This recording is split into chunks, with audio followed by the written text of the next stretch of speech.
mga idolo, kakabaklas lang namin ng bomba ba. So meron kami mga tira-tirang bearing. So ang topic natin ngayon is all about bearing code.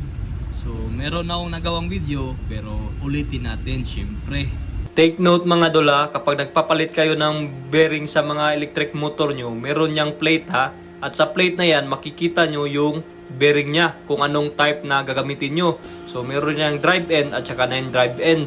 Pisahan na natin. So lahat ng bearing, meron niyang code na naka-attach sa body niya. So tulad nito, ito yung pinalitan namin, di ba? So yung code niya is ito, 6208-2Z/C3. So meron yang ibig sabihin, yung first digit, nakikita nyo yan, 6. Ang ibig sabihin yan is single row deep groove ball bearing. So ito yung type ng bearing nya. So ito naman, meron pa akong isang bearing dito na ang first digit is 7. So sa 7 naman, ang ibig sabihin yan is single row angular contact bearing. So magkaiba yung design nya. Ang naka-special sa bearing na to is i-install mo lang to in one direction, kasi nakikita mo yan. So kailangan ang load talaga is dito sa taas. So tinutulak niya to no, pababa. So hindi mo yan kailangan pwedeng ibaliktad, kasi pag binaliktad mo yan, pwedeng masira or malaglag tong mga bola na to. So be careful. Sa second digit naman mga dol, ang code meaning yan is bearing strength. So dito makikita natin 2. Sa baba naman, yung second digit niya is 3, di ba?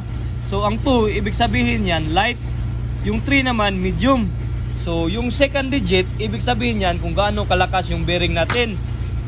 Yung third at saka fourth digit naman, yan yung measurement ng inner diameter ng bearing natin. So bago tayo magsimula, kasi madaming umalma nung previous videos natin eh. So meron akong maliit na bearing dito. So dito, makikita nyo 0.1 lang. So meron na yung mga standard sukat ng maker. Kung makikita nyo dito 001, ibig sabihin yan, ang sukat ng diameter nya is 10 mm lang.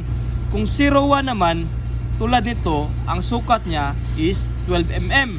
Kapag 02 naman, ang sukat nya is 15 mm.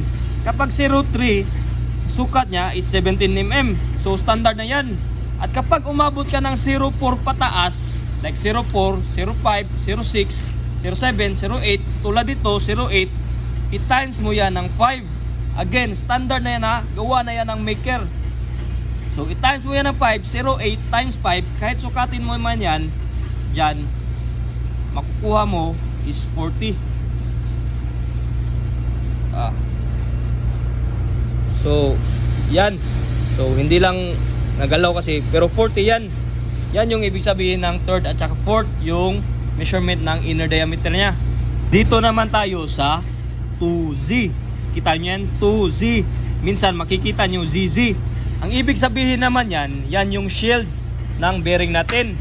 So Z means metal shield. So ito, 2Z, dalawang Z oh. So ito, back to back yan, dalawang Z. Cover yan ha. So itong isa, ito, nakikita nyo, isang Z lang. So ibig sabihin nun, isang side lang ang may cover. Sa kabila, wala. So yan. Ito pang isang example oh. Wala namang Z. So ito, walang shield, walang cover no. Tingnan nyo. So by the way, yung iba naman may makikita kayong RS. So ang ibig sabihin naman ng RS is rubber seal. So hindi metal ang makikita nyo, kundi rubber no. So yan yun. Tapos proceed tayo sa next, itong C3. Ang ibig sabihin naman ng C3, ang code nya is yan yung internal clearance nya. So ang clearance na yan ang magsisilbing room for expansion para sa temperature na mag-increase o di kaya sa speed. So yun.